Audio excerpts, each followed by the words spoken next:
I went to secondary school with Ed, and then a few years later, I went to secondary school with Pippa, but this time as a teacher.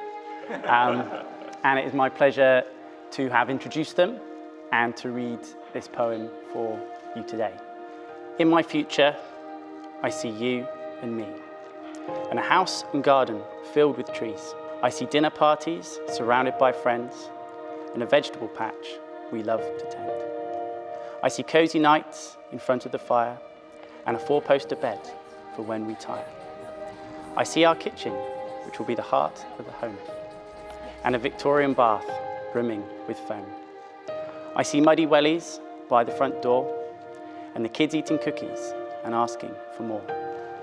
I see nights in the garden, camping under the stars, and shelves full of mismatching local jam jars.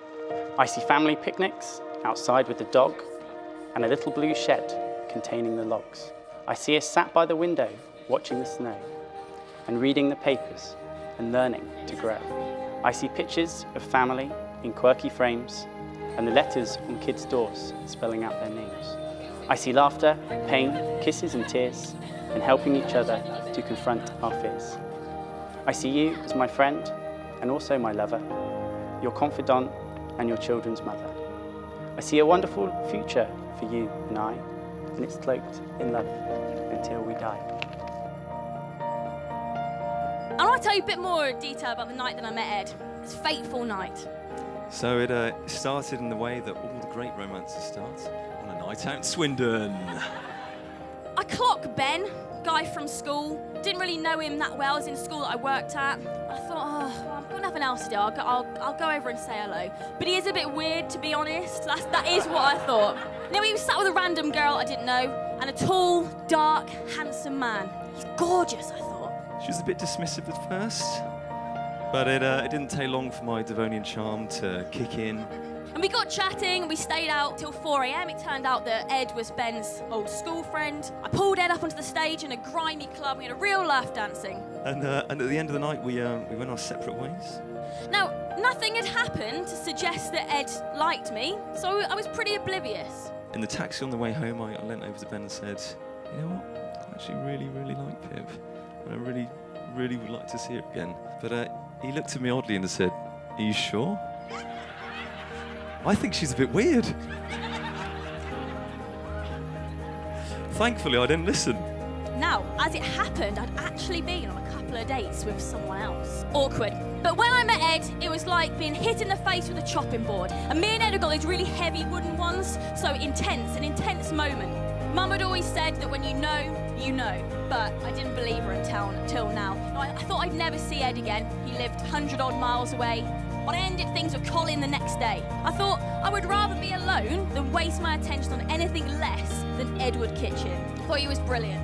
So on Monday morning, I rushed to the science department. I said, Ben, your friend, he's very good looking. Did he say anything about me, or? No, Ben said. And it turns out that was a lie. We know about the taxi journey now. So Ed was undeterred by Ben's warning, and over the next few weeks we continued to converse until Ed just happened to be coming back to Swindon. Nobody chooses to go back to Swindon, so I was on to him at this point. So we met going to see Calvin Harris. I arrived at Ben's house, and Ed was standing at the top of the stairs, wearing his sunglasses indoors. What an enigma, I thought. But I was a bit concerned. Despite seeming really cool, he was also quite aloof.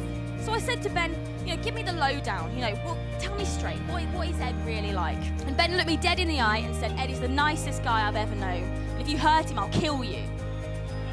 After a few weeks, we officially started going out. And the more time I spent with her, the more I knew she was completely special. I just had this deep-seated feeling that I never wanted to be apart from her. And every minute away just felt like just a wasted pointless.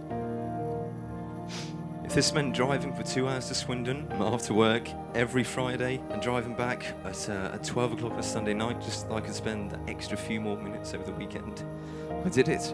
If it meant moving into an extremely grotty house with some filthy rugby players nicknamed Dangerous Dave and Angry Frank, just so that I could afford to drive to Swindon every weekend, I did it, and I've honestly never regretted it for a second.